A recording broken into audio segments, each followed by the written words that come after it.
Мысалы біреу Алла разылығы үшін бір тиын, бір теңгені Алла жолына жұмсайтын болса, немесе оны садақа қылатын болса, кембағалға беретін болса, оны 10 есеге, оннан 700 есеге дейін Алла Субхана тағала еселеп береді. Сенің бір теңгеңді 700 теңгеге көбейтіп беретін банк бар ма? Депозит бар ма? Жоқ. А онда неге біз Құдайдың депозитіне салмаймыз? Кейбір адамдар ана банкқа салады. Бірақ Алланың депозиті тұр ғой, бір теңгеңді 700 теңге қылып береді. Қараш мейірімі. Бір теңге бердің, бір теңге жазылса болады не? Жоқ, мейірімі сол Алланың.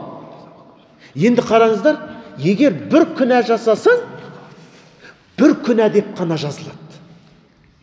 Неге ол күнәңді еселемейді? Өйткені Алла тағала пендесіне рақымды, мейірімді. Сондықтан біз өмір сүріп отырмыз.